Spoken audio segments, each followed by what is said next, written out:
मैं अपना परिचय दूं, माई सेल्फ मुकेश कोठारी। मुकेश कोठारी मेरा नाम है। भीलवाड़ा राजस्थान का मैं रहने वाला हूं। अभी भीलवाड़ा के अंदर मेरा कपड़े का स्वयं का व्यवसाय है। मैं शूटिंग बनाता हूं। फर्म का नाम है एंजली सिंथेटिक्स, 11 आनंद क्लॉथ मार्केट भीलवाड़ा में कपड़े के व्यवसाय का मेरा एक छोटा सा ऑफिस है। पिछले लगभग 47 मंथ से लगातार इस बिजनेस को मैं करता हूं।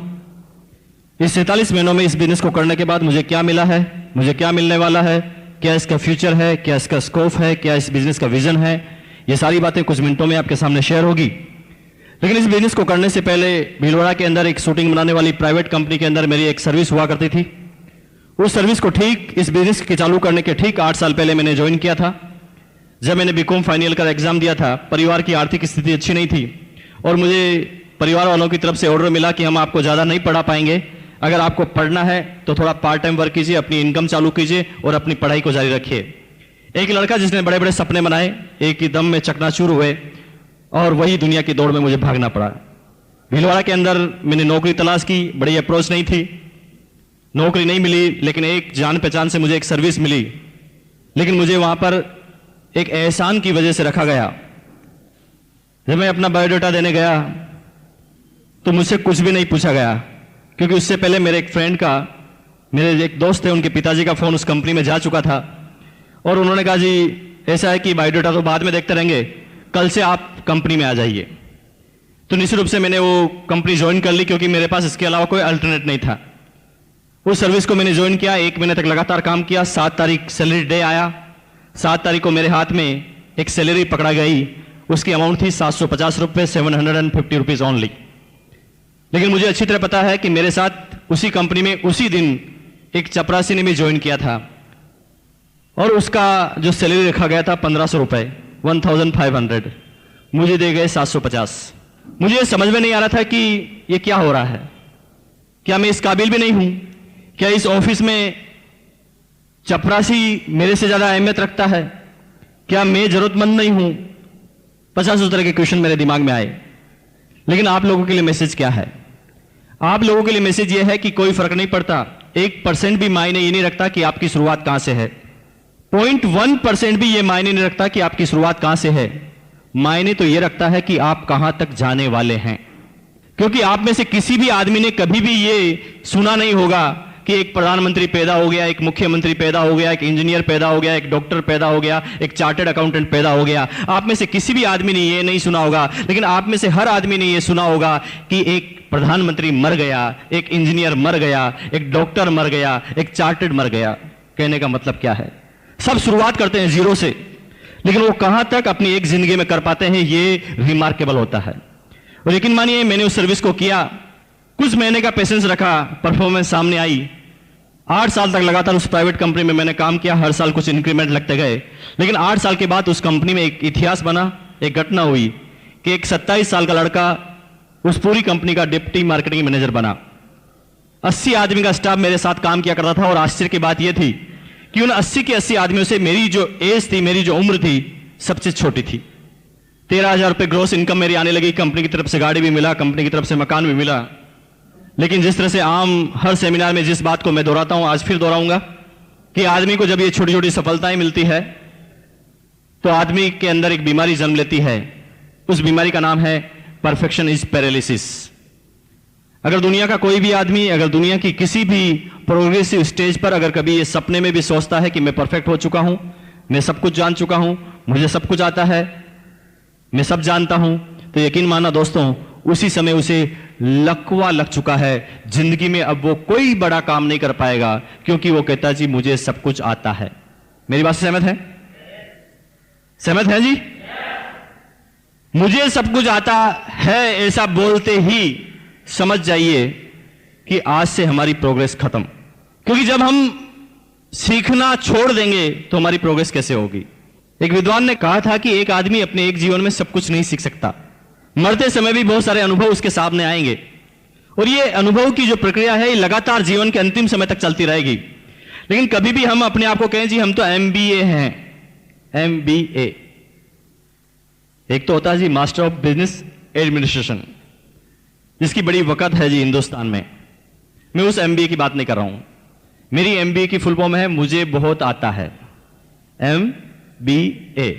मुझे बहुत आता है, तो जिसको बहुत आता है उसे कुछ नहीं आता, यकीन मानिए उसने अब इस दुनिया में सारी प्रोग्रेस को खत्म कर दिया है। तो जब मेरी इनकम थोड़ी बढ़ी, मेरी थोड़ी प्रोग्रेस बढ़ी, 27 साल की एज में सफलताएं मिली, मैं अब सबसे जो कंपैरिजन करता था वो इनकम से करता था, एजुकेशन से करता था। मैं सबसे पहले कहता था मेरे फादर को कि यार आप इतने साल तक सर्विस करते हैं, आपकी पेंशन क्या है? मैं अपने भाइयों से कहता था भैया तुम्हारी सैलरी क्या है? 9,000, तुम 35 साल के हो। मैं अपने दोस्तों से भी यही बात कहता था, क्योंकि मुझे सफलता का रहस्य पता नहीं था, सफलता किसे कहते हैं ये पता नहीं था। मैं सिर्फ पैसों को सफलता मानता था। और यकीन मानिए उस दौरान मेरे जीवन में बहुत सारी अपॉर्चुनिटी आई, मैंने सबको छोड़ा क्योंकि मुझे MBA हो गया था। मुझे बहुत आता है, मैं ऐसा समझता था। लेकिन अगस्त 2000 का समय मुझे अभी तक याद है। अगस्त कल से चालू होने वाला है, ठीक 4 साल हो जाएंगे 15 अगस्त की बात। संडे का समय वो था। मुझे आप ही की तरह एक बिजनेस मीटिंग में इनवाइट किया गया। मैं जिस कंपनी में काम करता था उसी कंपनी में मेरे इमीडिएट बॉस, मार्केटिंग मैनेजर, उन्होंने कहा जी मुकेश जी क्या कर रहे हो, संडे का समय है, 10 बजे तैयार होकर मेरे घर पे आ जाओ, आपके साथ एक बिजनेस शेयर करना है। मुझे बड़ी हंसी आई। मैंने कहा जी बॉस को भूत लग गया है, हमारे सेठ लोग बिजनेस करते हैं, मैं उनकी हालत जानता हूं जी, 14-14, 15-15 घंटे तक ऑफिस में बैठे रहते हैं। ये बॉस की 12 घंटे की तो सर्विस है और ये कहता है जी बिजनेस करूंगा। हमारी कंपनी में करोड़ों रुपए लगा था, तो मुझे ऐसा लगता था कि बिजनेस करने के लिए करोड़ों रुपए भी चाहिए। तो मैं सोचता था जी बॉस कहां से लाएगा। फिर दिमाग में आता था कि शायद बॉस कोई छोटी मोटी दुकान लगाने वाला है। ऐसा लगता था कि शायद 1-2 लाख रुपए इसके पास इकट्ठे होंगे, ये कोई बिजनेस करेगा, डूबेगा और मुझे भी पार्टनर बनने के लिए बोल रहा है। 50 तरह के क्वेश्चन उसने जो ही मुझे इन्वाइट किया मेरे दिमाग में आने लगे। लेकिन फाइनली मुझे उस बिजनेस मीटिंग में जाना पड़ा। जाना नहीं चाहता था, क्योंकि इनवाइट करने वाले मेरे बॉस थे। और मुझे पता है यहां पर नए आदमी कितने हैं जी, पहली बार मीटिंग में आए हैं, हाथ खड़ा कीजिए, थैंक यू वेरी मच। तो मुझे पता है जी आप में से भी कुछ लोगों को आज यहां पर आना पड़ा होगा, आना नहीं चाहते थे। कुछ लोग तो इसलिए आ गए होंगे कि यार ये नाराज नहीं हो जाए, कुछ लोग इसलिए आ जाएंगे कि यार इनको मना कैसे करें, कुछ लोग इसलिए भी आ गए होंगे, बार बार कहता आरसीएम करो आरसीएम करो, आज इसका फाइनली पिंड छुड़ा कर आते हैं। इसके बिजनेस को देखेंगे, समझेंगे और उसमें कमी ढूंढेंगे और इसी को बता देंगे, ताकि ये भी नहीं करेगा, ये भी छोड़ देगा और अपन को परेशान नहीं करेगा। तो अलग अलग तरह का उद्देश्य सबका होगा, क्योंकि आप ही की तरह मैं भी पहली बार बिजनेस मीटिंग में आया था, मेरा सेम उद्देश्य था। बिजनेस मीटिंग में पहुंचा, एक प्लान मुझे बताया गया था। यकीन मानिए आज के 4 साल पहले की बात मैं कर रहा हूं। मेरे सामने मल्टी लेवल मार्केटिंग का एक प्लान रखा गया। मेरी जिंदगी में मैंने पहले कभी मल्टी लेवल मार्केटिंग का नाम ही नहीं सुना। मैं तो बिजनेस करने का एक ही तरह का समझता था कि कंपनी माल बनाती है, बीच में कुछ आदमी होते हैं, वो माल कंज्यूमर तक पहुंचाते हैं, सबका इससे गुजारा चलता है, ये बिजनेस का मतलब समझता था।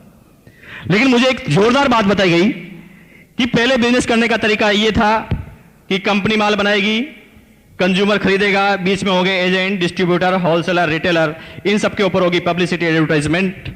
कंपनी 50-55 रुपए प्रॉफिट जोड़ने के बाद आइटम यहां से निकालेगी, इन सब में मार्जिन जाते जाते जाते जाते यह आइटम जब यहां तक आएगा यह हो जाएगा ₹100 का। मेरा बिजनेस करने का, बिजनेस समझने का मतलब सिर्फ इतना सा था। लेकिन मुझे बताया गया था कि बिजनेस करने का एक नया तरीका आया है। अब क्या होगा कि आपको जो तरीका बताया गया जाएगा उसके अंदर इन सारे आदमियों को यहां से हटा दिया जाएगा। अब कंपनी माल बनाएगी, सीधा दे देगी कंज्यूमर को। दिमाग खराब हो गया। मैंने कहा जी फिर बीच वाले क्या करेंगे, माल क्या कंपनी एक एक आदमी के पास पहुंचाएगी, कैसे सिस्टम चलेगा। लेकिन ये क्वेश्चन तो बहुत दूर की बात थी। लेकिन मेरे दिमाग में कुछ हलचल होने लगी। मैंने कहा जी ये कैसे सिस्टम कि कंपनी सीधा कंज्यूमर को माल बनाएगी, तो अब तक जो 45% पैसा इन बीच के लोगों में जाता था, 45 रुपए जो बीच के लोगों में जाता था, ये तो सीधा बच जाएगा। और उन्होंने कहा जी ये 45 रुपए जो बच जाएगा, एक सिस्टम आपको बताया जाएगा, उस सिस्टम के अंदर ये 45 रुपए एक कंज्यूमर के पास वापस ट्रांसफर हो जाएगा। विश्वास नहीं होता था, क्योंकि जिंदगी में पहले कभी मल्टी लेवल मार्केटिंग का प्लान ही नहीं देखा था। मैंने कहा जी कैसी बात कर रहे हैं, इसका मतलब तो सीधा सीधा यही हुआ कि आज के बाद एक इंसान जब जब भी अपने लिए कोई माल खरीदेगा तो खरीदने से उसके पास इनकम आएगी। ये बड़ी हंसी वाली बात मुझे उस समय लगती थी, विश्वास नहीं हुआ। लेकिन बात आगे बढ़ी, एक प्लान शो हुआ, कुछ कैलकुलेशन मुझे बताई गई। ये तो लग रहा था कि इनकम ऐसे आ सकती है, ऐसे आएगी, लेकिन प्रैक्टिकल नहीं लग रहा था कुछ भी। लेकिन एक आदमी कुछ समय के बाद एक स्टेज पर आके खड़ा होता है और स्टेज पर आकर बोलता है, मेरा नाम पीडी तिवारी है, मैं राजस्थान प्रशासनिक सेवा का अधिकारी हूं, 20,000 राजस्थान गवर्नमेंट मुझे सैलरी देती है। इस बिजनेस को 7 दिन पहले मेरे एक दोस्त ने बताया, मुझे कहा था जी कपड़े की दुकान चेंज करनी है। मैंने इस बिजनेस को समझा नहीं और कपड़े की दुकान चेंज की और मैंने कुछ कपड़े खरीदे। जब मैंने कपड़े खरीदे तो मेरे कुछ दोस्तों ने कहा जी आप कपड़े कहां से लेकर आए। मैंने वही बात रिपीट की, जी मैंने ऐसे कपड़े खरीदे। तो मेरे 3 दोस्तों ने और कपड़े खरीद लिए और सिर्फ यही काम किया जो पहले मैं करता था। और उसका नतीजा है कि 7 दिन ये तारीफ करने से मेरे घर में एक चेक आता है, उसकी अमाउंट होती है 512 रुपए। जो ही मुझे उस आदमी ने कहा जी 512, मुझे 101% यकीन हो गया कि यह बिजनेस एकदम सही है। क्योंकि एक साधारण आदमी क्या समझता है, यहां पर भी कुछ आदमी होंगे जिनको पहले मैंने इस तरह की इनकम आई होगी 200 से लगाकर 1000 के बीच में। कोई आदमी है जी? हाथ खड़ा कीजिए, खड़े हो जाइए अपनी जगह से एक बार प्लीज। जोरदार तालियां इनके लिए, थैंक यू वेरी मच। देखिए तालियां, मैंने कहा जी तालियां लीडर कैसे बजाते हैं, मेरे लिए नहीं और इनके लिए ताली बजाने की जरूरत नहीं, अपने लिए बजाएं ताकि आपको याद रहे। जोरदार तालियां, थैंक यू वेरी मच। तो ये वो लोग हैं जिनको पहली इनकम आई। पहली इनकम वाले ही आपके मार्गदर्शक हैं जो नए लोग हैं। क्योंकि आपकी पहली इनकम, जिन लोगों को इनकम आई, मैं खास रूप से बताना चाहूंगा कि आपको लगता है जी पहली इनकम 1 लाख रुपए आती तो कितना अच्छा होता। यस और नो? थोड़ा तेज बोले जी। किसको अच्छे नहीं लगता 1 लाख रुपए? सबको। पहली इनकम 1 लाख आती तो मजा आ जाता। लेकिन मानिए अगर पहली इनकम आपकी 1 लाख आती तो दूसरे महीने इस बिजनेस को आपको छोड़ना पड़ता, आप कर ही नहीं पाते। क्योंकि एक जर्नल आदमी कभी भी बड़ी बड़ी बातों पे बिलीव नहीं करता। ये सुनो, आज मैं किसी ट्रेन में या बस में सफर कर रहा हूं या प्लेन में सफर कर रहा हूं, लेकिन मेरे पास वाली सीट पर कोई आदमी बैठा होता है, बात करने के बाद मेरा नियम है कि मैं कभी भी खाली नहीं बैठता। कोई भी सामने है, मैं प्रयास करता हूं कि उससे बात चालू हो जाए और मुझे प्लान बताना चालू करता हूं। प्लान बताने के बाद जब पूरा प्लान खत्म होता है, वो आदमी एक क्वेश्चन पूछता है, आपसे भी पूछते होंगे, बिजनेस तो बहुत अच्छा है लेकिन आपको बताओ आपको कितने आए, आपको कितने आए। यकीन मानिए मुझे अभी भी अपनी बातों को गोलमोल करना पड़ता है, क्योंकि पता है कि एक नया प्रोस्पेक्ट जो अभी इस बिजनेस को समझा भी नहीं है, अगर मैं उसे अपनी बड़ी इनकम बताऊंगा तो मेरी पास वाली सीट से उठ के चले जाएगा, दूसरी सीट पे बैठ जाएगा। वो कहा जी बड़ा फंसाने वाला होगा। हाँ, इतनी बड़ी भी कोई इनकम आती है? जिंदगी भर हो गई 10,000 की सैलरी लेते लेते। ये लाखों की इनकम की बात कर रहा है। जो नया आदमी है ना, वो छोटी बातों पे बिलीव करता है। जो ही उस आदमी ने बोला मुझे 512 का चेक आया, मैंने सोच लिया कि मैंने कहा जी राजस्थान प्रशासनिक सेवा का अधिकारी, 20,000 सैलरी, 500 रुपए की तो इसकी टाई होगी। और इतना बड़ा आदमी कहता है कि 512 का चेक आया, मुझे विश्वास हो गया जी इतना बड़ा आदमी 512 के लिए तो झूठ नहीं बोल सकता। इसलिए आपको शर्माने की जरूरत नहीं है, दमदार तरीके से बोलिए, क्योंकि रिमार्केबल काम किया है आपने। क्या किया है? आप पे अपने आप पे गर्व होना चाहिए। क्योंकि एक छोटी सी बात बताऊं जी, मान लें एक लड़का है जो सुबह 4 बजे उठता है, नहाता है, उसके बाद गाय का दूध निकालता है, गाय का दूध निकालने के बाद गाय का दूध बेच कर आता है, वापस घर पे आता है, उसके बाद अखबार बांटने के लिए जाता है, अखबार की सेलिंग करता है, अखबार बांटने के बाद घर पर आता है, फिर 2 घंटे पढ़ाई करता है, फिर नहाता है एक बार फिर, और उसके बाद 4 घंटे तक लगातार ट्यूशन लेता है, 4 घंटे तक ट्यूशन लेने के बाद लंच करता है, लंच करने के बाद 1 घंटा टहल कर आता है, उसके बाद 3 घंटे और ट्यूशन लेता है और रात को फिर पढ़ने के लिए जाता है। तो ऐसे आदमी पे आपको गर्व होता है या शर्म आती है? गर्व होता है ना, लेकिन कभी कभी हमें शर्म आ जाती है। हाँ, लोग बात क्या कहेंगे, टीचर है और कपड़े बेच रहा है, साबुन बेच रहा है, क्या कर रहा है, ये बिजनेस कर रहा है 500 रुपए का। कभी कभी शर्मा जाता है एक आदमी। आपको भूलना नहीं चाहिए, धीरूभाई अंबानी ने भी 500 रुपए से शुरुआत की थी। इनिशियल पीरियड सबके ऐसे होते हैं, बिल गेट से लगाकर एक एक आदमी को उठा लेना। जो लोग शर्म करते हैं वो एक साधारण जिंदगी को जीते हैं, जो दुनिया के 97% आदमी होते हैं वो डरते हैं कि लोग क्या कहेंगे। और यकीन मानिए वो लोगों के कहने में इतने आ जाते हैं कि वो जिंदगी भर कुछ नहीं कर पाते। लेकिन कुछ लोग लोगों की परवाह नहीं करते, अपने भविष्य को देखते हैं और काम करना चालू करते हैं। तो आपने 512 की इनकम ली है, ये रिमार्केबल है।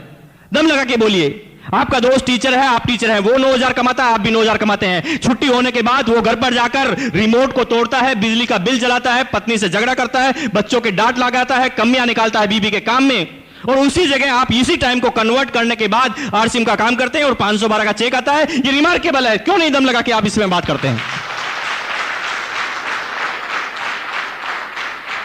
और यकीन मानिए, ये आपका जब कॉन्फिडेंस शो होगा तभी सामने वाला आदमी आपसे प्रभावित होगा।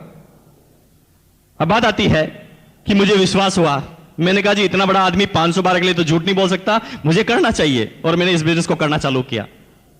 जिस तरह से आम इंसान के साथ होता है मेरे साथ भी हुआ। पहले मुझे 244 रुपीज का चेक आया। समझ में नहीं आ रहा था कि बिजनेस किस तरह का है, लेकिन फिर भी लगा रहा। मैसेज है संगत का असर। कभी कभी हम सही संगत में नहीं रहने के कारण भी इस बिजनेस को छोड़ देते हैं। जो लोग अपने आप को और स्मार्ट समझते हैं, जैसे कि मान लें कुछ आदमी आपके पास ऐसे भी आते होंगे जो पहले नेटवर्क कर चुके होंगे, वो नेटवर्क के बारे में जानते होंगे, या मान लें स्कीम वगैरह उन्होंने की होगी, थोड़ा बहुत वो जानते होंगे। तो कुछ लोग क्या कहेंगे, बिजनेस प्लान समझने के बाद वो कहेंगे भाई आगे तो मुझे सब कुछ आता है। उनको कहते जी मीटिंग अटेंड करो। अरे मीटिंग की जरूरत नहीं है, हम तो खुद ही लीडर हैं, हमें सब पता है कि कैसे लोगों को समझाना है। और लेकिन मानिए होता क्या है, वो यहां से कितना ही चार्ज होके जाए, 10 आदमी के मिलने के बाद वो घर पर जाकर बैठ जाता है। वो कहता जी बिजनेस नहीं होगा आगे, और बिजनेस की कमी निकालना चालू कर देता है। आदमी होता है एक मोबाइल के अंदर होती है एक बैटरी। बैटरी को चार्ज करना जरूरी है, बाकी मोबाइल चलेगा नहीं। हां, बैटरी अलग अलग कंपनी की हो सकती है, लाइक नोकिया, सैमसंग, सबकी कैपेसिटी अलग अलग हो सकती है, बस फर्क इतना सा है। लेकिन कुछ लोग सोचते हैं जी हम हमेशा चार्ज हो गए। मुकेश कोठारी भी नेगेटिव होता है, मिस्टर टीसी छाबड़ा जी भी नेगेटिव होते हैं, बीसी छाबड़ा भी नेगेटिव होता है। क्यों? ये आदमी का स्वभाव है। मान लें आप 10 आदमी लगातार आपको ना ना ना ना ना ना करेंगे, तो आप क्यों नहीं डिस्चार्ज होंगे? अपने आप एक बढ़िया आदमी भी डिस्चार्ज होने लग जाएगा। लेकिन संगत का असर क्या कहती है?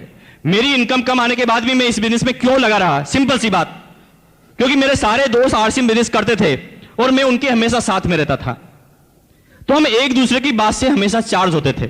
जैसे मैं 2 आदमी से मिला, एक आदमी 2 दिन 2 आदमी ने ना ना कर दिया, बड़ा परेशान होता था। मैंने कहा जी ये शायद बिजनेस मेरे से नहीं होगा, लेकिन दोस्त कहते थे चलो सेमिनार में चलो, सेमिनार में चलो, तो मैं फिर सेमिनार में पहुंच जाता था। सेमिनार में जब जाता था तो कुछ लोग बोलते थे स्टेज पर, दोस्तों 15 दिन से काम किया और 17 डिस्ट्रीब्यूटर डाउनलाइन में है और 2000 का चेक आया।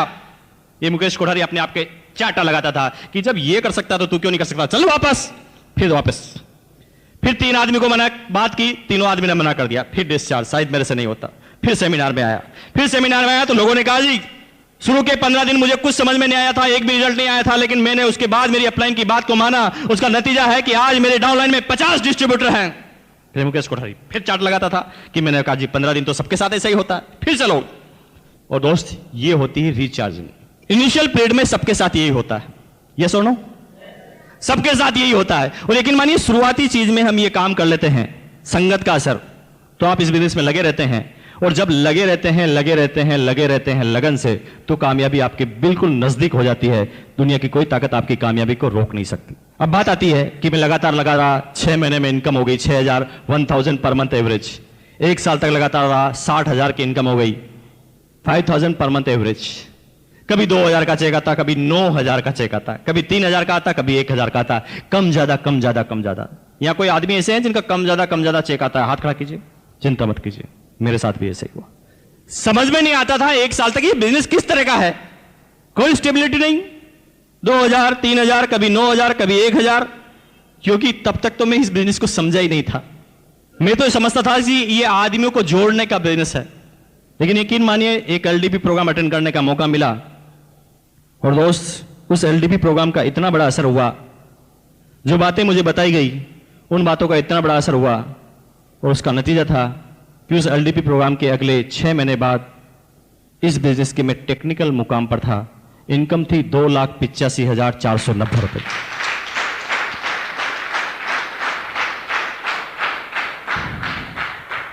तो वही बात है कि इंजन तो मैं पहले भी था, लेकिन रोड पर चला रहा था अपने इंजन को, दौड़ नहीं रहा था।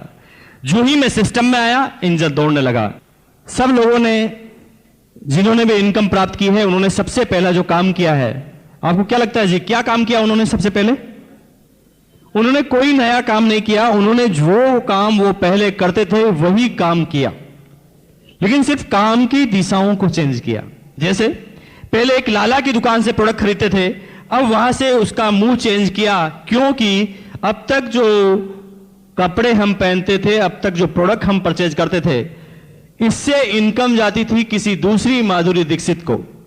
लेकिन अब क्या किया कि उस लाले की दुकान से हमने अपनी दिशाओं को चेंज किया और ये दिशाओं में हमने आरसीएम से प्रोडक्ट खरीद लिया और अब हमारी इनकम आएगी हमारी घर की माधुरी दीक्षित के पास। और सिंपल सा नतीजा क्या है कि आज कंपनी के जो प्रोडक्ट आ गए हैं, इतने ढेर सारे प्रोडक्ट आ गए हैं कि कोई आदमी आरसीएम बिजनेस में कलकत्ता में चाय पीता है और चाय पीने के बाद कलकत्ता में बोलता है वाह मजा आ गया, जो ही उसे चाय में मजा आता है मेरी जेब में 100 का नोट आ जाता है।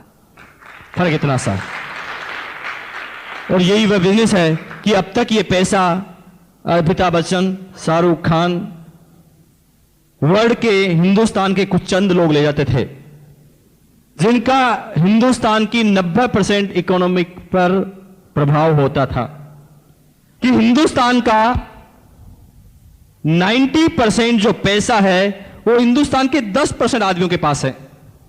लाइक मिस्टर धीरूभाई अंबानी, टाटा, बिरला, बांगड़, बजाज, सिंघानिया, ये सारे लोग के पास जो टोटल कैपिटल है हिंदुस्तान की 90%, और बाकी जितने भी लोग हैं वो 10% कैपिटल के लिए काम कर रहे हैं और संख्या है 90%, जिसके अंदर सब आ गए जी, आईएएस अफसर, आरएएस अफसर, चोरी चकारी लूटपाट सब आ गए जी।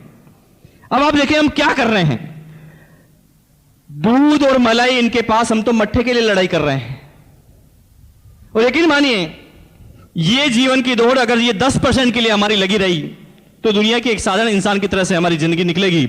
कब हम इस दुनिया से आउट होंगे दुनिया हमें याद करने वाली नहीं, यहां तक कि हमारे पोते भी हमारे नाम को भूल जाएंगे। कुछ लोग कहेंगे जी नहीं नहीं ऐसा नहीं है, हमें तो हमारे दादाजी का नाम याद है। ओके, मुझे पता है कि आपको आपके दादाजी का नाम याद होगा, लेकिन वो लोग अपने हाथ को खड़ा करें जो दादाजी के पिताजी यानी दादाजी के दादाजी का नाम जानते हो। नो अरे दोस्त, आपको पता होना चाहिए कि आपके, यस प्लीज, थैंक यू, एक आदमी जानते हैं जी, इनके लिए जोरदार तालियां बजाइए आप, थैंक यू। देखिए यहां पर 200 आदमी 150 आदमी बैठे हैं और जब मैं दादाजी के नाम पूछता हूं तो सिर्फ एक आदमी का या ना के बराबर हाथ खड़े होते हैं। मुझे आप क्वेश्चन का आंसर दीजिए, क्या आपके दादाजी नहीं होते तो आप यहां पर होते? तो आप जिसकी वजह से हैं उसी का नाम भूल गए, जिसकी वजह से आज आप यहां पर बैठे हैं उसी का नाम आप भूल गए हैं। क्यों? इसमें आपकी और मेरी कोई गलती नहीं है, कोई गलती नहीं। लेकिन आप मुझे बताएं कि वो लोग अपना हाथ खड़ा करें जो हेमा मालिनी को जानते हैं, रानी लक्ष्मीबाई को जो जानते हैं हाथ खड़ा कीजिए, शिवाजी को जो जानते हैं हाथ खड़ा कीजिए, महात्मा गांधी को जो हाथ खड़ा कीजिए। अरे दोस्त, आपको याद होना चाहिए ये भी आपकी 7वीं 8वीं 10वीं 15वीं पीढ़ी में आते हैं। फिर ऐसा क्यों है कि आपको महाराणा प्रताप शिवाजी का नाम याद है, महात्मा गांधी का नाम याद है और आप अपने दादाजी का नाम भूल गए हैं? क्यों? इसमें आपकी और मेरी कोई गलती नहीं है। शिवाजी कुछ करके गए थे, नाम याद है, महाराणा प्रताप कुछ करके गए थे, नाम याद है, महात्मा गांधी कुछ करके गए थे, नाम याद है, हमारे दादाजी के दादाजी कुछ करके ही नहीं गए थे, नाम कैसे याद होगा? तो उन्होंने एक सिंपल सी जिंदगी को जी थी जिस तरह से एक आम इंसान जीता है, इसलिए उसे याद नहीं रखा जाता। और हमारे साथ भी यही होगा कि कुछ समय बाद 80 85 70 साल की एज में हमारे जब स्वर्गवास होगा, पता नहीं कि नरक में जाएंगे या स्वर्ग में, लेकिन जब हमारा स्वर्गवास होगा तो ये दुनिया वाले क्या करेंगे? जो आप करते आए हैं, 3 दिन तक ऐसी बैठक रखेंगे, आपके गले में माला पहनाएंगे जी, फोटो के ऊपर अगरबत्ती भी लगाएंगे। 12वें दिन तक तो आपकी फोटो को संभाल के रखेंगे। 12 दिन बाद वो फोटो कहां चले जाएगी आपको पता नहीं चलेगा जी, कौन पैदा हुआ था कौन मर गया भूल जाएंगे ये इंसान। दुनिया के हर आदमी के साथ ऐसा होता है जब हम कुछ कर रहे हैं। लेकिन आप बताइए क्या धीरूभाई अंबानी को इतनी आसानी से भूल पाएंगे लोग बाग? क्योंकि वो काम इसके लिए करते थे, 90% के लिए काम करते थे, इसलिए हम उनका नाम नहीं भूलते।